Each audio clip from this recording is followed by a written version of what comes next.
weebaleko ssebo wembeera nga bwebadde obuwanguzi nga bw'obuwangusembijja ava ku mubbi wangi onabasembijja alekeraawo okumba emmere y'abazigu genda maaso taata asimale lumonde mukabera abiveemu ebyekiraaye abadde bamwagala bamukoowa ekalungu sembijja twakukoowa genda ne Museveni yakumbuka ng'oli mubi genda webaka otunde buli ky'oyina ali wanakwate ku nsawo ye tumulabye ani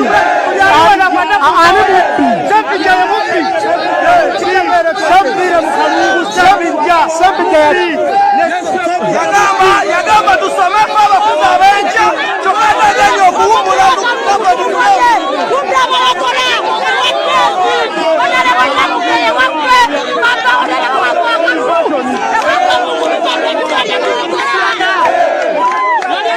kale embeera bwetyo bweri bassebo ne bannyabo wano wabweru eriyo electoko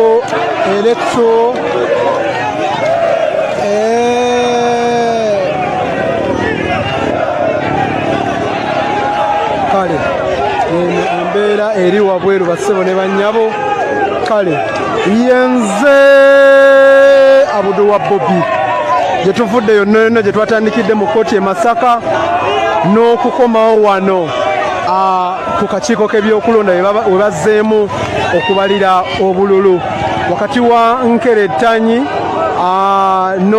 ne yaliko minisita oba omuwabuzi wa dictator Museveni Ssempijja bamulanga ki kano akalulu ababaddewo babadde bagamba nti kabadde wakati w'omwana ne jjajja abo ndowooza mulaba kabadde wakati w'omwana ne grandi father ekyo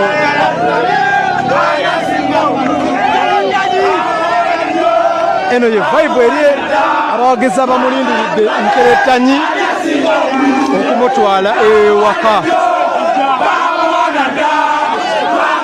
bano Bankeretanyi tuli Kalungu yenze Abudu wa Bobi okuva gye twabadde yonna yonna okuva e Masaka tuvudde e Masaka ate tukomyewo wano e Kalungu okusobola okulaba ani amegga munno omulundi ogwokubiri. Nkeretanyi azzeemu era n'amegga Ssempijja omulundi ogwokubiri bassebo ne bannyabo.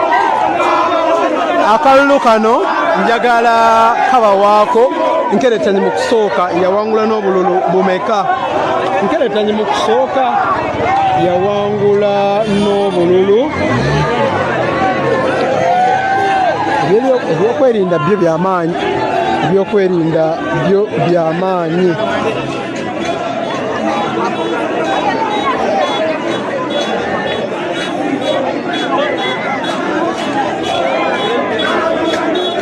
Abo mbalazeeko ku bbinu eriri wabweru ate kanzireyo munda ate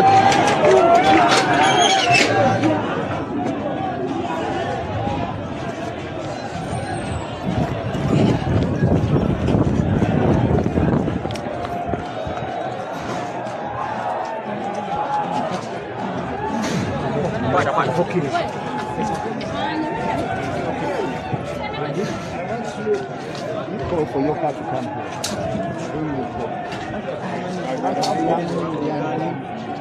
Whatever you want. But if they are ready to follow me, what if they catch backs outside? I wave at them and they follow. That's why Honorable, abantu baweeyo ku buzungu, abantu bakulabye okuva ku makya watandikidde nga bwetotambula side. Struggle, deep threat does not come easy. Yeah. It comes with the struggle. In a spirit, this is the spirit we have to endure in a dictatorship. We may celebrate Nkeretanyi's win today, but we look at the bigger picture, the picture of liberating Uganda. We have a dictator up who stole the election, our election at national level. We can hardly do much at this level. That is why our aim, we pick the small gains for the bigger cause. That's why we are happy today that at least irrespective of court decisions, which we reject, at least we've managed to go out still with the people's voice, not challenged, not washed away by the wishes of the regime which lost. They are bad losers. They lost this election squarely. Squarely, and they expected to get the win from court. We have been lucky with the win, even when the court had opted otherwise. Kanso nawe tubeeko obugambo bw'otugamba ku musango guno nga bw'ogulabye. Musango badde bakumala budde. Kubanga musango gwafa ku lunaku lwennyini lwe baagwabira. Era tuzze twemulugunya mu kooti nga tulaizinga criminal objections naye nga kooti tetuwuliriza. N'ebiwandiiko bibeesigamako okujja wano byali bifunga tebiriko mukono gwa returning officer wa district. Oli omu ku bakanso b'ekibiina abaka ba palamenti ab'NUP abasinga babadde bagibwayo bawa magezi ki mu ngeri ey'amankwetu?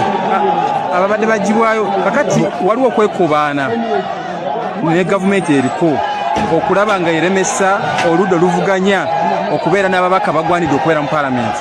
Kakati bali kuteekawo engeri yonna emiwaatwa ze basobola okuyitiramu okubeera ng'obuwanguzi bw'abantu babulemesa. Naye ffe tulikola kyonna kyetaagisa kyonna mu mateeka nga tuyita mu mateeka. Abantu baffe balina okuddizibwayo mu palamenti, abantu baffe balina okuwangula. So bino bye tulaba bino just an exercise. Naye nga ffe tulwana okulaba nti eggwanga lino lidda ku mulamwa gwennyini ogw'amateeka. Neyanza nnyo mwebalimu.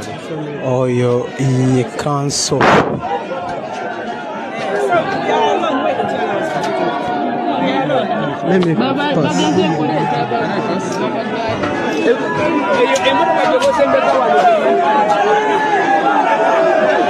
Abantu bakulaga essanyu lyabwe, balaga essanyu lyabwe.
Embeera yo eri wano ku kitebe ky'ebyokulonda wano mu Kalungu. Bassebo ne bannyabo bali mu kuggyayo omubaka Nkerettanyi ate okumuwerekerako, naye nga yo poliisi n'amagye byeyongedde mu bungi. Abawagizi b'omubaka Nkerettanyi abali wano wabweru.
omuzadde kankwanjulire Kikaya College School Bulenga lya kisulo n'abava ebweru ly'abawala n'abalenzi ligatta amadeeni gonna liviira ddala ku siniya esooka paka ku y'omukaaga lisomesa arts ne sciences. Omwana bamubangulira ddala tebakoma kusoma busomi kyokka bamutendeka emirimu gy'omu mutwe omuli okwokya welding, okusiba amazzi, okusiba enviiri, okukosa okufumba oba kiyite catering and hotel management, okuzimba, okutunga oba kiyite fashion and designing, okukanika emmotoka, okukosa amasannyalaze ku bitone by'abayizi b'ekansa omuli okuyimba, okusamba omupiira wamu n'okubaka, endya y'abaana nnungi, library ya mulembe. Ow'ekisulo osasula emitwalo 69. Okwo nno kwe kuli okulya, okusula, okusoma n'endabirira endala yonna. Lisangibwa Bulenga ku Mityana Road, kilomita 7 zokka okuva e Kampala. Kuba ku 0772 442 799. Kikaya College Bulenga. Having said that, allow me to announce myself on the experience of today, and we see how to come to the end of the day. I confirm that the ballot boxes with broken seals are sub-counted. Chaz. Thank you. Chaz, yes. Then ballot box of Siuka, LC1. Siula, LC1.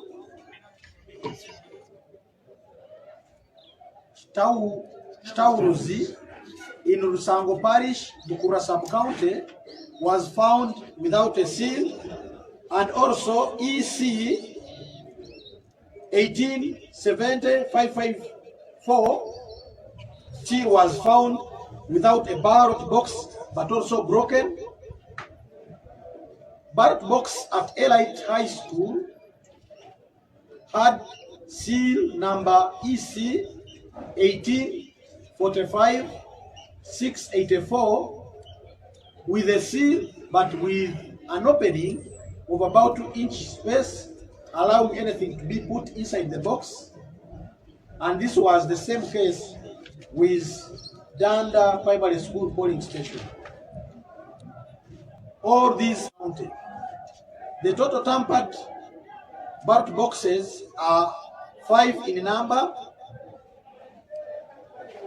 and the 6th one is the ballot box that was never counted and declared so by the returning officer, and which court equally had not intended to count. The law is that once the ballot boxes are tampered with, the purpose of recount is frustrated and can't continue. The court cannot continue with the recount, and both parties have admitted this. Indeed, the process, while well organized, could not be concluded due to broken and tampered with ballot boxes. This notwithstanding that the main seal that sealed the store was found intact as submitted by the candidates or as the applicant and the respondent. I therefore call off the exercise of vote recount of votes of directly elected member of parliament for Karungu East forthwith, because the purpose is already frustrated. Counsel for the respondent had invited me confirm the respondent as a validly elected MP by way of issuing a certificate of results. I wish to regret by saying that I'm unable, because I could not recount any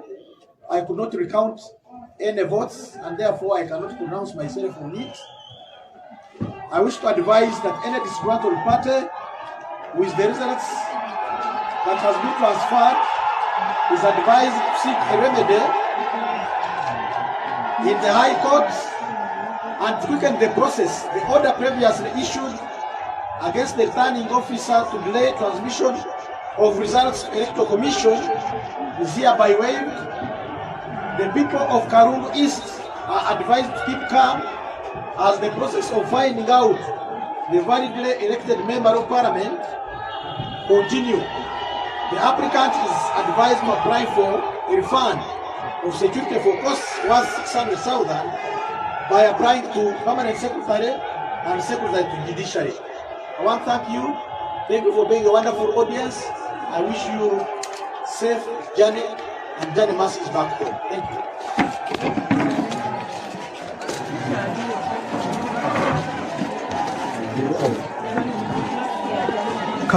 kale embeera bwetyo bwefaananye okubala tekugenze mu maaso tubuzeeko oli ku mukutu jebbi mwange buuza ku bawagizi abakulaba yonna e Kampala n'abali ewabweru abakulaba essaawa omulondo wakalungu kanzijeko ne masiki bayinza obutantegeera bulungi enzo omubaka omulondo ewakalungu East Constituency Kiruluta Yusufu Junior Keretanyi ekyamazima sinze nayagadde okujja wano kubanga obuwanguzi bwonna bubadde ku saidi yange right from day one. It is not even my journey but it was a dream okuva eri Katonda gye nafuna as early as 2006 when I was in P7. Kati buli kimu kyonna kyonna abalwana nakyo they are not fighting with me, they were fighting with God. Kubanga nange ntambula olugendo lw'essaatandika wabula Katonda yalutandika munze nga nkyali mwana muto. Bwe nzijukira bwe nali nfaanana mu 2017 ku mukutu gwange gwa Facebook on 21st October nengenda neteekayo nti bamulanga Kisempija ne Leo Malumawi yamwetereze kwa 2006 nzija oluvannyuma lw'okubanga baali bakutte ku constitution ya Uganda. Ekyo nekigenda ku record naye wali nkujjukiza kiri tekyali ku record 2006 ne 2017 nekigenda ku record ku Facebook page yange. Natudde nentunula ne ngamba Mukama n'olutalo si lwange wabula lulwo. Era byonna ntuse mu kooti nga buli kimu kyonna kyonna ekiriwo kooti yadde teyina nagenda maaso na bikawunti okusinziira ground zonna ze twagiwadde nentula bwe nti neŋŋamba nga there was nothing, totally nothing left for me. Neŋŋamba anyway Mukama ye gwamanya olugendo lwange bw'obanga walutegeka 2026 walina ensonga lwaki walumpa nga nkyali muto noba tewalutegeka era still nja kukkiriza n'ekyo ekinaba kivuddeyo. Nenzira maaso g'amawulire neŋŋamba singa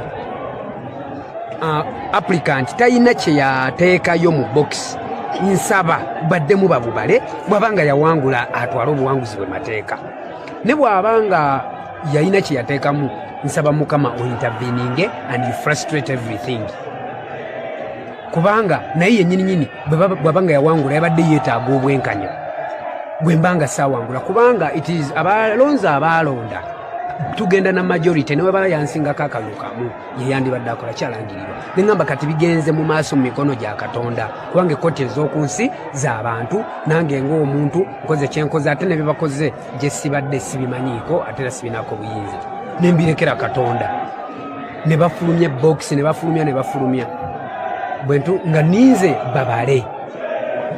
My surprise box emu nga nkutufu neŋŋamba ekitegeeza essala ya Katonda yagirabye ng'oliwe kye babadde baakukusa kubanga enjovu tebagibbira mu kutiya era wonna woogiyisa bagiraba nti eyo njovu ate ente tebagivugira kagaali oba onoogiyisaawa. Kitegeeza nti ekituufu kisigala kituufu n'ekikyamu kisigala kikyamu regardless ani akikoze. Nze mbadde mu mativu nakyo n'ekyandivuddeyo nga kibadde mu mazima na bwenkanya.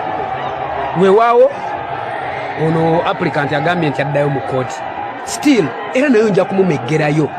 I just want to tell him that he is fighting with what he doesn't know.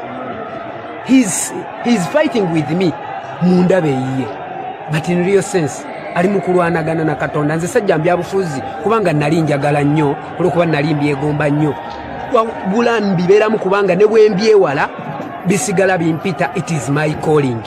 To him it is a business. Guno mulimu kyemuva mulaba afiirawo era asigala agamba ajja kukola ki ajja kweyongerayo ne yonna gy'anaagenda ekkooti eya Katonda yeesinga okubeeranga yeeramuza obwenkanya. Kyova olaba nze nene nnyo Katonda oli munene nnyo Katonda oli munene nnyo Katonda. Yali Katonda ye Katonda ajja kubeera Katonda era alibeeranga Katonda. Neyo yonna nze nsaba Mukama ekintu kimu. Mukama oba omanyi nti ndi ku mazima yerulayo ekkubo yonna gy'anaagenda newe mba siri ku mazima ekkubo ligala ate oggula eriri. Bw'abanga ali ku bulyake ng'ali kumpanya Mukama n'ekkubo lye liteekemu ekizikiza eryanga olitangaaze kubanga ffe twagala abantu bo Mukama bano be watonda babeere nga bafuna okukiikirirwa n'okuteesezebwa okutuufu okuva eri omukulembeze omutuufu gwe baalonda. Katufune ku oli mu miti kigendera kyali kimu kaseera akavidiyo akalabwa nga ndi miti natuuka wano ng'amagye mangi geetooloddewo nga bakuuma waaliwo bikaunti ya Sewungu ne Sema ne batugaana okuyingira naye nga njagala ndaba ekiri munda kifaanana kitya ne nnoonya era ng'omuntu mugezigezi nalina okunoonya ekiri okumpi ne ŋŋenda ne mpalampa omuti nsobole okulengerayo era omuti ogumu natuuka ngera waliwo emiti eginsiikiriza ng'ate wenjirinnyako abasirikale baba bandaba nendaba bye nalaba naye ng'enamba plate z'emmotoka ezaalimu nali siziraba naye ngenda ku muti omulala we nali nsobola okulaba ekigenda mu maaso munda kyekyali ekigendererwa kyange nti nga tewabaawo kintu kyonna kyonna kiyingizibwamu muntu yenna sooka malirize kanso nzize kanzirinize no kisoko tufuna ogenda kumala obufuna tetuli basanyufu tetuli basanyufu netuli bawanguzi tetuli basanyufu netuli bawanguzi buno victory obutonotono si bwe tutunuulira victory ennene ejja kubaawo ng'ekitongole ekiramuzi kiyimiridde ku magulu gaakyo ne wano tutuuse tetwandituusewo mu mateeka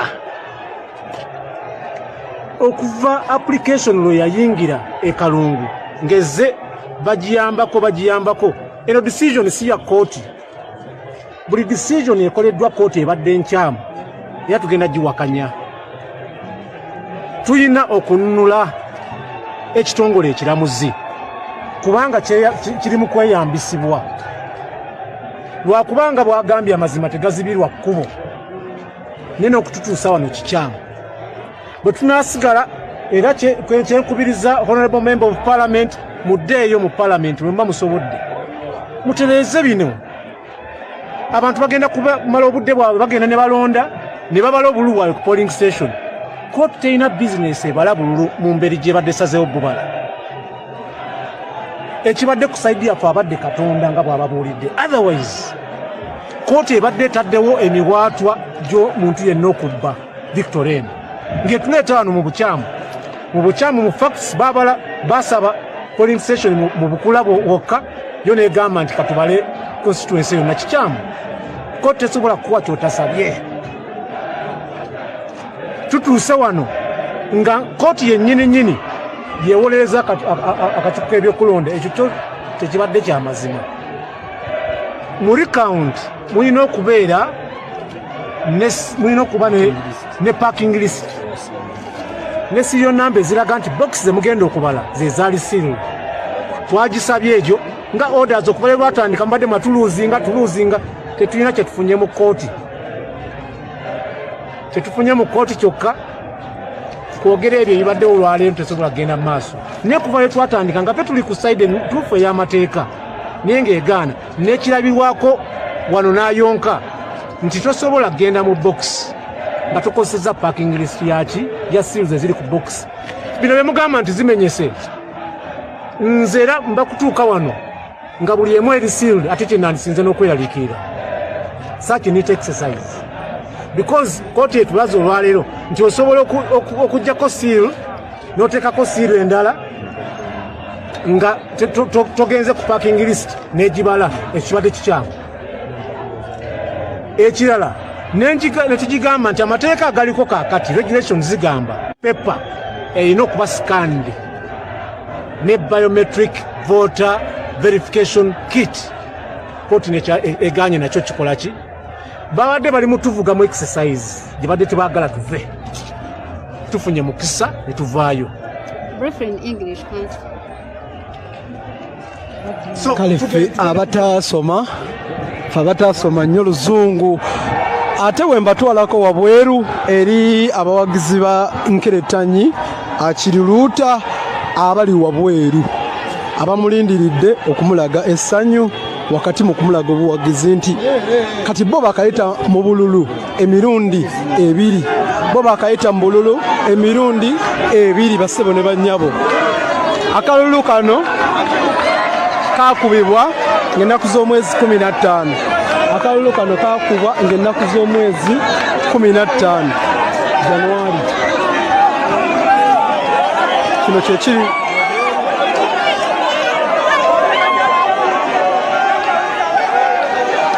kino kyekiri wabweru ndowooza omukulu Sempijja avaayo emoloka gyava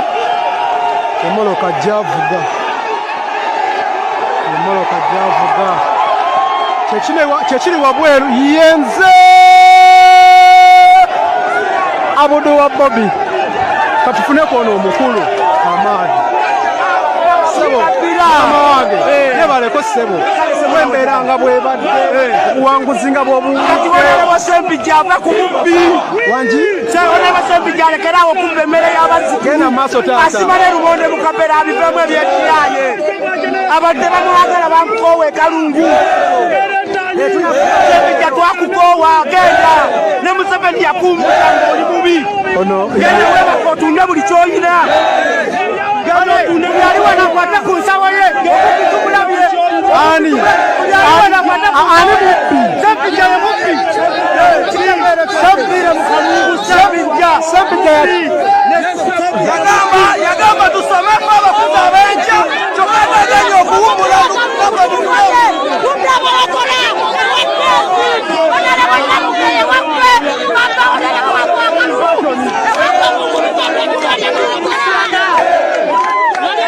kale embeera bwetu bweri bassebo ne bannyabo wano wabweru eriyo electro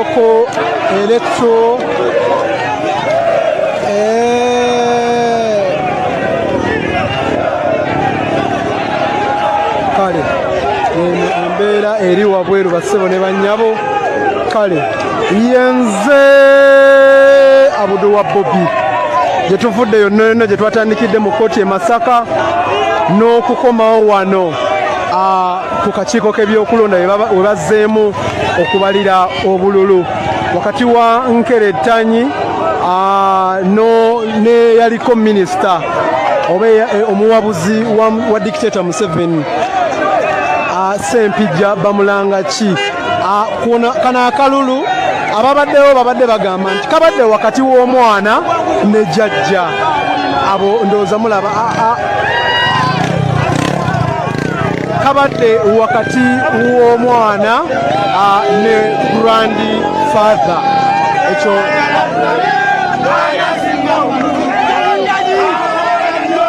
eno ye vibe eri abawagezi bamulindiridde Nkerettanyi okumutwala ewaka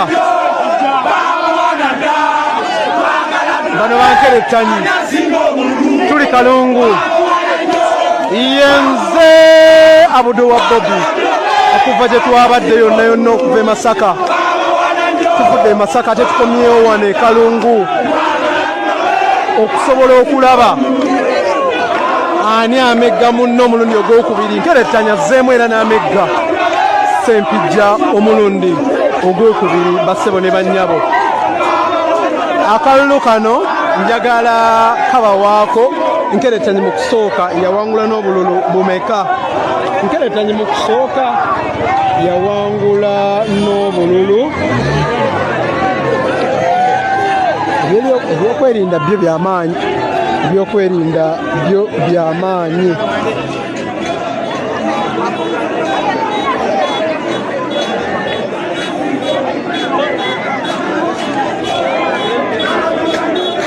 Abo mbalazeeko ku bbinu eriri wabweru ate kanzireyo munda ate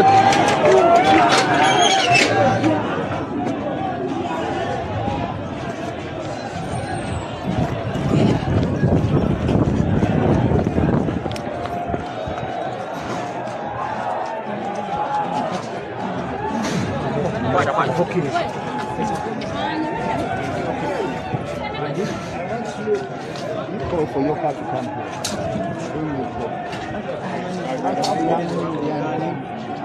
Whatever you want. But if we are ready to follow me, what if they catch backs outside? I wave at them and they follow. That's why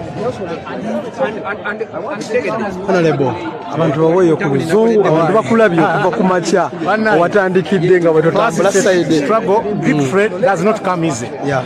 It comes with a struggle. spirit, this is the spirit we have to endure in a dictatorship. We may celebrate Keretanyi's win today, but we look at the bigger picture, the picture of liberating Uganda. We have a dictator up who stole the election, our election at national level. We can hardly do much at this level. That is why our aim, we pick the small gains for the bigger cause. That's why we are happy today that at least, irrespective of court decisions which we reject, at least we've managed to go out still with the people's voice, not challenged, not washed away by the wishes of the regime which lost. They are bad losers. They lost this election squarely. Squarely, and they expected to get the win from court. We have been lucky with the win, even when the court had opted otherwise. Kanso nawe tubeeko obugambo bw'otugamba ku musango guno nga bw'ogulabye. Musango badde bakumala budde. Kubanga musango gwafa ku lunaku lwennyini lwe baagwabira. Era tuzze twemulugunya mu kooti nga tulaizinga criminal objections naye nga kooti tetuwuliriza. N'ebiwandiiko bibeesigamako okujja wano byali bifunga tebiriko mukono gwa returning officer wa district. Oli omu ku bakanso b'ekibiina abaka ba palamenti ab'NUP abasinga babadde bagibwayo bawa magezi ki mu ngeri ey'amankwetu? Ababadde bagibwayo kakati waliwo okwekubaana ne gavumenti eriko okulaba nga eremesa oludda oluvuganya okubeera n'ababaka bagwanidde okubeera mu palamenti. Kakati bali kuteekawo engeri yonna emiwaatwa ze basobola okuyitiramu okubeera ng'obuwanguzi bw'abantu babulemesa. Naye ffe tulikola kyonna kyetaagisa kyonna mu mateeka nga tuyita mu mateeka. Abantu baffe balina okuddizibwa mu palamenti, abantu baffe balina okuwangula. So bino bye tulaba bino just an exercise. Naye nga ffe tulwana okulaba nti eggwanga lino lidda ku mulamwa gwennyini ogw'amateeka. Neyanza nnyo mwebali. Oyo ye kanso.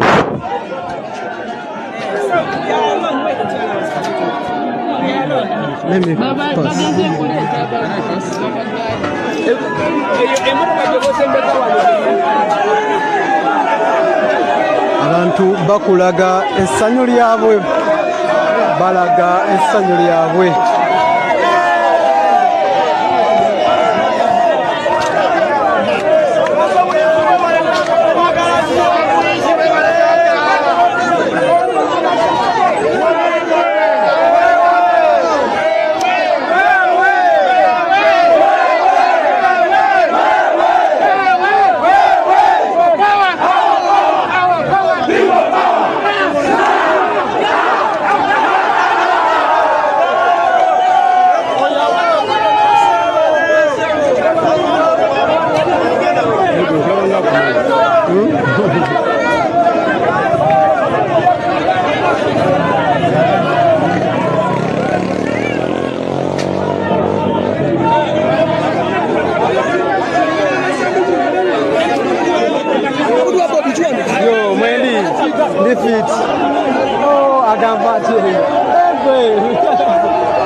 Embeera yo eri wano ku kitebe ky'ebyokulonda wano mu Kalungu. Bassebo ne bannyabo bali mu kuggyayo omubaka Nkeretanyi ate okumuwerekerako, naye nga yo poliisi n'amagye byeyongedde mu bungi. Abawagizi b'omubaka Nkeretanyi abali wano wabweru.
New Subs Fashions tukutuusaako ebiteeteeyi kw'ossa abaya, engatto, ensawo z'abakyala, jackets, jeans n'ebirala. Tusangibwa ku Wilson Street ku kizimbe ekya Sunset Arcade ground floor shop number 2. Okututuukako va ku Pioneer Mall otambule nga dda ku Arua Park, yisa ekizimbe ekya Wilson 1 oyite ku Health Link Pharmacy. Kati awo weekoma yambuka amadaala gakuyingize ku Sunset Arcade. Awo ng'otutuuseeko. Engoye zaffe tuzijja China, Egypt, Vietnam n'amawanga amalala. Omukyala omwambazi omulungi ayambala naffe.